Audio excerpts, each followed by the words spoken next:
ఈరోజు వాక్య భాగం యోబు గ్రంథము 32వ అధ్యాయం 19వ వచనం.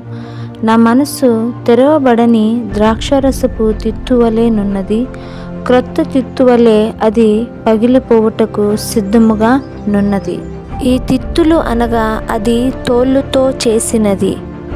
దానిలో నీళ్లు, పాలు మరియు ద్రాక్షరసము నిలువ ఉంచుటకు వాడుకొనేటివారు. పాత తిత్తులో క్రొత్త ద్రాక్షరసము పొయ్యరు. పోసిన ఎడల అది పగిలి కారిపోవును. ఈ తిత్తులు అనునవి మన దేహానికి సాదృశ్యంగా నున్నది. బైబిల్లో మీ దేహము దేవుని వలన మీకు అనుగ్రహింపబడినది, మీలోనున్న పరిశుద్ధాత్మకు ఆలయమై ఉన్నదని మీరెరుగరా? మీరు విలువ పెట్టి కొనబడిన వారు గనుక మీ దేహముతో దేవుని మహిమపరచుడు అని చెప్పుచున్నది. అయితే మనము క్రీస్తు యొద్దకు వచ్చినప్పుడు పాతవి గతించాలి. పాత జీవితము, పాత పద్ధతులు, పాత అలవాట్లు మారి తీరాలి. ఆయనకు నూతన హృదయాన్ని, నూతన జీవితాన్ని సమర్పించాలి.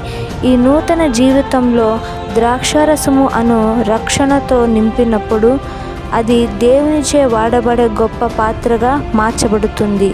ఆమేన్.